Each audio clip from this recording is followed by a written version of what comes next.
মাত্র 20 টাকা খরচ করে 5 মিনিটে রেস্টুরেন্টের মতো কফি বাড়িতেই বানাতে পারবেন। 100% গ্যারান্টি দিচ্ছি, সম্পূর্ণ ভিডিওটি দেখলে আর কখনোই রেস্টুরেন্ট থেকে কফি কিনে খেতে হবে না। মাত্র 5 মিনিটেই খুব সহজেই বাসায় এই কফিটা তৈরি করা যায়। চলুন তবে দেখে নিই কফিটি তৈরি করতে আমাদের কি কি উপকরণ প্রয়োজন হচ্ছে। আমি এখানে ব্লেন্ডার ইউজ করেছি, আপনারা চাইলে হাতেও করতে পারেন, সেক্ষেত্রে সময়টা একটু বেশি লাগবে। ব্লেন্ডার জারে প্রথমেই আমি 10 টাকার এক প্যাকেট গুঁড়ো দুধ দিয়েছি। আমি এখানে 5 টাকা দামের 2টা ব্ল্যাক কফি দিয়েছি। এরপর আমি এখানে 2 টেবিল চামচ চিনি দিয়েছি। সর্বশেষ এখানে দুধের স্বর ব্যবহার করেছি টেস্টটা দ্বিগুণ করার জন্য। 2 থেকে 3 মিনিট ব্লেন্ডারে ব্লেন্ড করার পর আমার কফির চেহারাটা ঠিক এমন হবে। সেম এভাবেই কফিটাকে ফর্ম করে নিতে হবে এন্ড কফির কালারটা চেঞ্জ হয়ে যাবে। যাই হোক, আমার কফির ফর্মটা একদম পারফেক্ট ভাবে রেডি হয়ে গিয়েছে। ব্যাস, এবার আমাদের আর কোনো কাজ নেই। এবার শুধু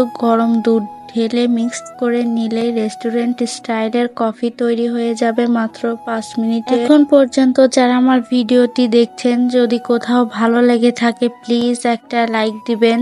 আর যদি এরকম ভিডিও আরো দেখতে চান অবশ্যই পেজটা ফলো দিয়ে রাখবেন। যাই হোক, আমার কফির লুকটা ঠিক এমন হয়েছে। সৌন্দর্য আরেকটু বাড়ানোর জন্য আমি উপর থেকে কফি পাউডার ডাস্ট করে দিচ্ছি। এতে কিন্তু দুর্দান্ত হয়েছিল, রেস্টুরেন্ট থেকে কোনো অংশে কম না। এইভাবে বাসায় একবার কফি বানিয়ে খেলে আর কখনোই রেস্টুরেন্টে যেতে হবে না। আজকে এখান থেকে বিদায় নিচ্ছি, আল্লাহ হাফেজ।